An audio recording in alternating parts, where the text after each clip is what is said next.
Olá, alunos, tudo bem? Eu sou a professora Daiana Ferreira Silva, do componente curricular de língua portuguesa. E hoje, em nossa aula do primeiro ano do ensino médio, primeiramente, nós vamos fazer uma retomada dos conteúdos que nós estávamos vendo na aula anterior. Vamos ver quem se lembra? Isso mesmo. Na aula passada, nós vimos um conteúdo da literatura portuguesa, que é o trovadorismo. Professora, o que foi o trovadorismo mesmo? Quem pode? Quem consegue responder a isso? Isso mesmo. O trovadorismo ocorreu durante a Idade Média, entre os séculos XII e o final do século XIV, né? E a gente também costuma falar de época medieval, né? É uma época em que a Igreja Católica dominava os seus cristãos, dominava a sociedade, e o sistema político e social, econômico, era o feudalismo. Lembra dessa palavrinha feudalismo? Vocês aprenderam lá na disciplina de história, né? Que era aquele sistema econômico em que o senhor feudal, que era um homem nobre, dono de propriedades, ele, digamos, que contratava um servo e ali ocorria uma relação de vassalagem. Esse servo tinha que ser fiel ao seu patrão, né, em todos os sentidos. Então, ele cedia um pedacinho de terra para esse vassalo, para essa pessoa mais simples, mais humilde, e essa pessoa ia plantar, produzir, né? Porém, todo o lucro e a riqueza ali obtida através daquela produção iria apenas satisfazer o senhor feudal.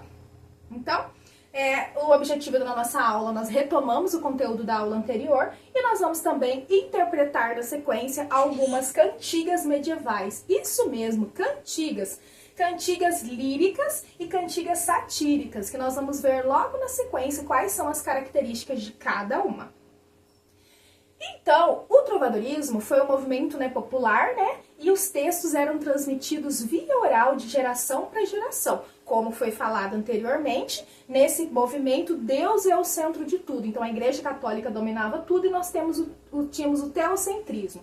Os primeiros registros, da literatura portuguesa foram datados no século XIV, e os textos foram escritos num idioma que vocês vão perceber logo mais na interpretação, o idioma chamado galego-português. Por quê, professora? Porque, digamos que ali, devido à virtude da integração cultural e linguística que acontecia na época entre os países de Portugal e Galícia, que eram muito próximos. Então, ali misturou um pouquinho do idioma de cada um e criou-se, então, esse idioma chamado galego-português.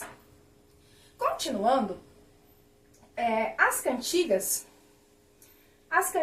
recebem esse nome, de cantigas, porque elas eram escritas e eram entoadas através do acompanhamento de instrumentos musicais, mas não são os instrumentos musicais, uma bateria, uma percussão, um violino, etc. e tal. Eram os instrumentos produzidos naquela época, lembre-se que é século XII, Então, essas cantigas eram escritas para serem entoadas e acompanhadas com instrumentos musicais, que eram uma viola de arco, uma flauta, uma alaúde e um pandeiro. As pessoas que produziam e cantavam essas cantigas recebiam o nome de trovadores. Trovadores vem da palavra trova, que significa cantar. Então, a literatura portuguesa é composta por poesia e prosa, porém, a mais importante manifestação artística e literária dessa época medieval recebe o nome de cantigas. Essas cantigas, elas vão se dividir em cantigas líricas e cantigas satíricas, ok? Então, as cantigas líricas são as cantigas de amor e as cantigas de amigo. As cantigas de amigo vão falar sobre o quê, professora? Elas são poemas líricos que contêm a confissão, Tem uma moça ali que está, falando sobre o amor dela, sobre o namorado, sobre o marido que talvez tenha ido para a guerra, que talvez tenha ido trabalhar fora, e ele não voltou. Então, ela está sentindo a ausência daquela pessoa. Então, ela sofre de que forma? Ela vai ali perto dos elementos da natureza, perto do mar, fala com a árvore, com os ramos, com as flores, e ela fala, cadê o meu amor, cadê o meu amado? Ela vai demonstrar, ela vai expressar o sofrimento amoroso dela. Olha aqui, temos um exemplo aqui, ó. Ondas do mar de Vigo, cê viste meu amigo? E ai Deus se verá cedo. Ondas do mar levado, cê viste meu amado? E ai Deus se verá cedo. Olha só, prestem atenção no idioma que eu falei agora há pouco, galego-português. E ai Deus se verá cedo. Verá seria o quê? Se. E ai Deus, ele vai voltar onde ele está, e assim por diante. Uma coisa que é importante eu salientar é que nesse período aqui do trovadorismo, as mulheres não podiam ter o conhecimento, elas não podiam saber ler e escrever. Então, digamos que esse sofrimento dela, um homem ia lá e transcrevia, né, fazia ali um registro escrito, mas o eu lírico era feminino, ou seja, a voz era feminina, era o sentimento vindo de uma mulher, mas sendo escrito por um homem. As cantigas de amor, nós já temos o contrário, nós temos a submissão do vassalo. Lembra do vassalo que presta serviço para o senhor feudal? Ele é um criado, ele é um servidor, e ele vai prestar serviço ao seu nobre, ao dono das terras onde ele mora, né, onde esse vassalo mora. E ele vai falar do amor da vida dele, um amor platônico. Platônico por quê? Porque ele se apaixona justamente pela esposa do senhor feudal, ou pela filha do senhor feudal. Duas mulheres lindas, bonitas, pertencentes à burguesia, digamos, da época, da sociedade da época, mas elas jamais vão poder, né, ter alguma coisa, porque o vassalo é um pobre criado, né, uma pessoa simples, humilde do campo, que não pertence à classe econômica delas. Então jamais elas vão querer ter alguma coisa com ele. Então as cantigas de amor vai ter a confissão, né, o sofrimento, que é chamado de coita nas cantigas, do trovador, que ele padece por amar uma dama, que chama de senhor, vai aparecer essa expressão nas cantigas de amor, senhor, mas está se referindo a uma senhora, e vai viver esse amor que é inacessível, ele nunca vai conseguir ter nada. Ele vai sofrer pela impossibilidade de ver realizado o seu desejo de amor, já que a dama pertence a uma classe social muito elevada, muito superior à dele, né? Aí eu coloquei um exemplo aqui, ó. Abaixo nós temos aqui uma cantiga da Ribeirinha, do autor Paio Soares de Taveiroz. Olha só o que ele vai dizer. No mundo não me sei parelha, mentre me for como me vai. Cá já moiro por vós, e ai, minha senhor, branca e vermelha, queredes que vos restraia, quando em tom vos vi em saia, mal dia me levantei. Olha só que dó, né? Olha só, ele está sofrendo porque ele fala assim, péssimo dia eu me levantei, como quando eu vi aquela mulher linda, maravilhosa, com aquela saia linda, aquela mulher branca, né, das bochechas vermelhas, né, com aquela pele linda, alva, mas ele jamais vai poder ter alguma coisa com ela, porque primeiro que ela é casada com o patrão dele, ou ela é filha do patrão, né, um amor inacessível. Então ele sofre, ele padece, e aí ele vai demonstrar isso nas cantigas de amor, através da palavra coita, ou através da palavra minha senhor, que se refere a essa senhora.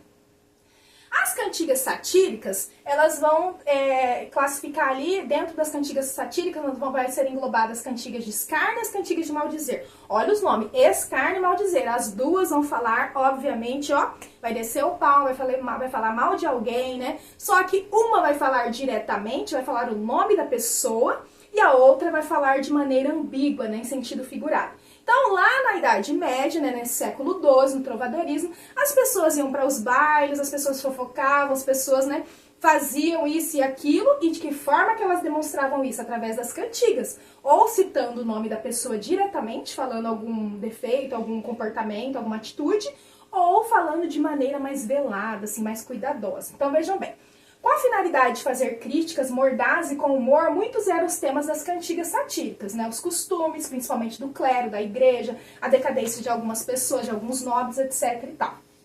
As cantigas de escárnio são aquelas que vão fazer a crítica indireta, de forma sutil, sem falar o nome da pessoa. As cantigas de maldizer, essas ao contrário, elas vão fazer a crítica rude, direta, sem falar assim sem falar de maneira figurada, sem falar de maneira ambígua, ela vai falar o nome da pessoa. Eu coloquei dois exemplos aqui, ó. Cantiga de escárnio. Ai, dona feia, foste vos queixar, que nunca vos louve em meu trobar, mas ora quero fazer um cantar, em que vos loarei toda a vida. E vedes como vos quero loar, dona feia, velha e sandia. Olha só, gente, tá xingando, tá falando que a mulher é feia, velha e sandia, mas não está citando o nome dela, por isso que recebe o nome de cantiga de escárnio.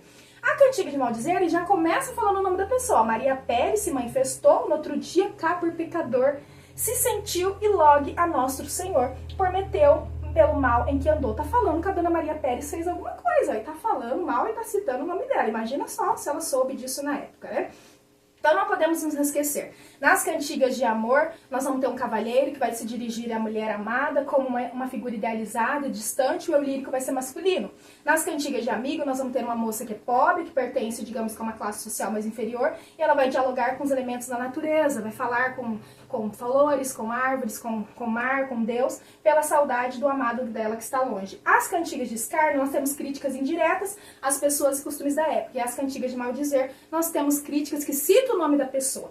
Então, na hora que nós formos no laboratório de informática, eu deixei um link aqui, vocês vão acessar esse link que vai direcionar vocês para a plataforma de recurso WordWall e nós vamos fazer essas atividades aqui lá, ok?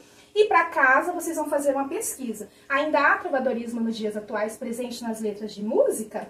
Após nossa aula sobre as características das cantigas líricas, pesquise 2 canções. Uma que contém o sofrimento por um amor não correspondido e outra que contemple a saudade pela ausência do amado. Como assim, professora? Nós temos tantas canções, tantas músicas hoje, né? E elas falam sobre o quê? Elas falam do amor que é lindo, colorido e tudo deu certo e dos dois se amam? Ou nós temos sempre alguém com saudade, alguém que quer viver um amor, né?